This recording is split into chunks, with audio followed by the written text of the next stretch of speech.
This video is actually brought to you through a request by one of my viewers, James Bales5314.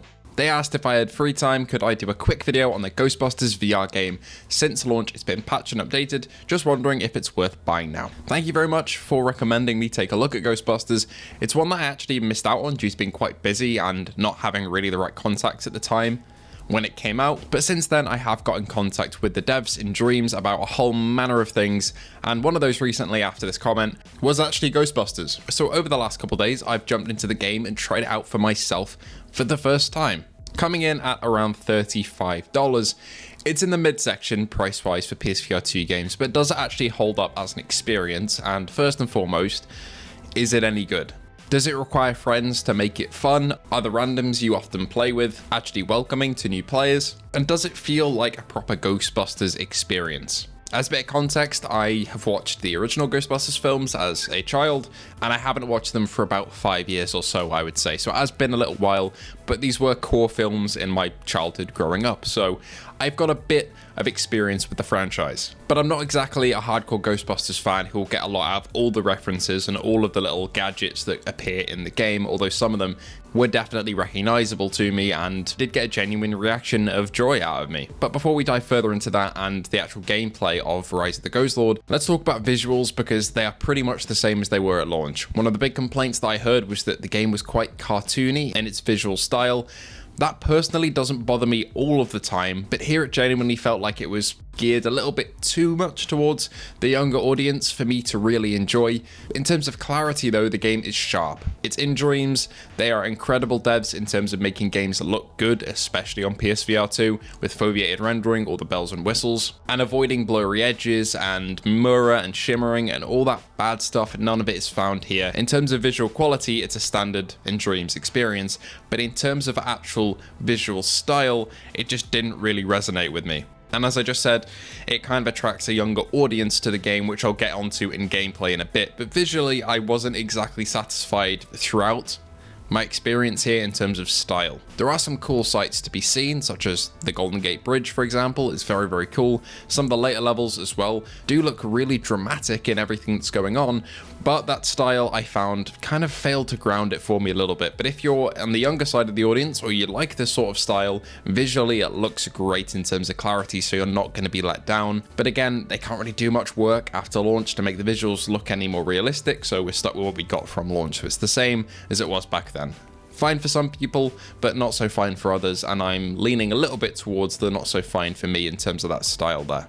Now, in terms of gameplay, the game has you going through various areas. There are, I think, 5 or 6 of them. There's a fair bit of content here in terms of actual levels, but the gameplay that you're actually partaking in throughout these levels is quite repetitive. It's a complaint I heard at launch, and it still rings true here many months later, although not quite as badly as it did at launch. Because the game has had fixes and updates and changes and the addition of more content and levels, there's not only more visual variety here between levels, there's also more gameplay variety in the enemies that you fight and the big bads that you go up against. You'll be tackling this in co-op multiplayer. So if you're a solo player, I wouldn't really recommend it. I did try solo a couple of times. The experience really isn't that great because of the way the game's balanced. It really is recommended to be played with friends or with randoms, which the game does match you with, to be fair, and matches with you quite quickly. I found that most of the matches I was playing, I was loaded into a full squad where we all jumped in and did the missions in under a minute most of the time. There is an active player base on this game, so if you are worried about that, that's not really a concern in terms of player numbers. What might be a concern though is that, as I said earlier, it's quite a young demographic that is attracted to this visual style and lack of grit. And I'm not saying I want a grimdark Ghostbusters, not at all, but this visual style and the style of the avatars especially, and some of the gameplay mechanics, like reviving a teammate involves high-fiving them, very much like Rec Room, another game geared towards that younger side, the PSVR2 and VR demographic.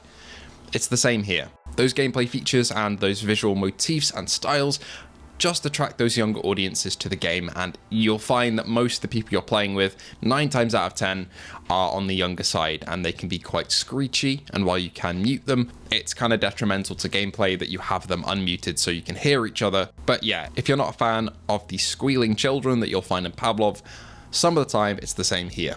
However, if you do have friends, it's quite fun to go through these levels and blast ghosts away and trap them, because the mechanics to do so are very robust, if not a little repetitive.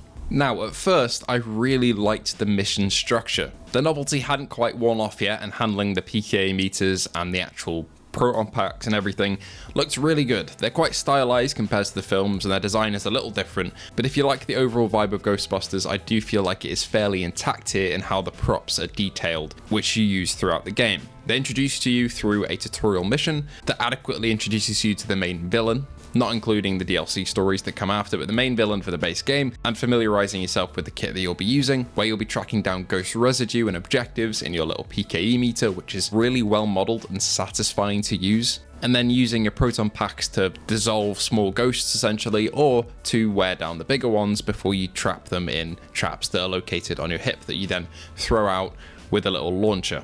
For the first few hours, this loop is engaging and fun, especially if you have teammates that are competent and will help you out.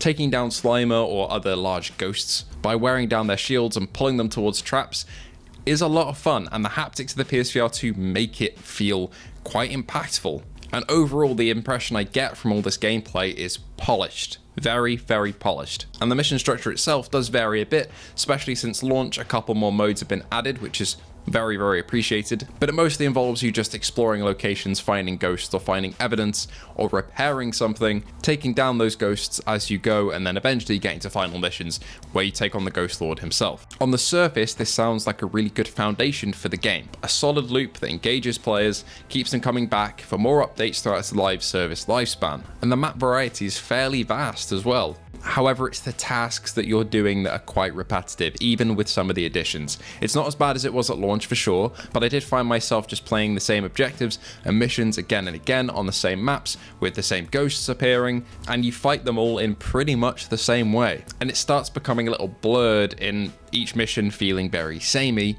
and those fun VR mechanics that I was really enjoying at the start becoming a bit more laborious and dragging down the experience instead of lifting it up for me. The same issues with the mission structure can be applied to the ghosts a little bit as well, as their attacks are very easy to avoid if you just have constant movement going on, if you're just scurrying about the level, but some of them feel a little unfair when there are loads of them, especially since they can phase through walls and you'll feel like you're getting hit from out of nowhere. The missions do end if all of you get downed, but the revive system, which is high-fiving as I mentioned earlier, kind of deflates the tension a little bit because it feels quite childish, making the missions have a bit of a tonal disconnect for me. Now, I do feel like I've just front-loaded all the good stuff and then rear-loaded all of the bad stuff about Ghostbusters Rise the Ghost Lord. I'm not saying there's nothing good here. There are a lot of promising elements to Ghostbusters that I genuinely really enjoyed, and since launch, the content problems have been almost ironed out. It's that core gameplay loop that becomes a bit repetitive that's still the issue, but they have really tried to up the amount of levels and the level variety, with modes like Slimer Hunt coming in, and the game is spiced up with the upgrades you can get for each of your weapons, and cosmetics if you care about grinding for that stuff, which is very, very welcome. In Dreams know how to make a very good VR game foundation, but you can see where they struggled a little bit to make the gameplay not feel that repetitive, and it does fall flat on certain occasions. But the very VR focused mechanics, like handling the proton pack and scanning your room with the PKA meter, did make me think about the game while I was away from it and want to come back to experience those things again, so there are definitely good things for players here, especially players who are fans of the source material. And if nothing else, the first few hours will be incredibly fun, and if you have friends, that's going to elevate it even more. Overall, I had a lot more to say about this game than I anticipated, mostly because it's my first exposure to it rather than this being a follow-up from an original review. So I hope I got my thoughts across fairly clearly in the video. I'm a bit conflicted on this one, but if you're a big Ghostbusters fan and don't mind the visual style, the gameplay has been updated, it's less repetitive now, and it's genuinely a lot of fun. That being said, I'm not going to try and gloss over the issues that it definitely has, but if you're going to go with the version of the game, the PSVR2 version with the haptics and the clear visuals is a no-brainer on the best version of the game that you can probably play. Anyway, thank you all for watching. Thank you to our patrons Luke Bentley, Phil Irving, Hazit Mirza, and Ace Gamer. If you want to join the Patreon or YouTube memberships, the links are in the description below, and so is the link to the Discord. Once again, thank you all for watching, and I hope to see you all in the next video.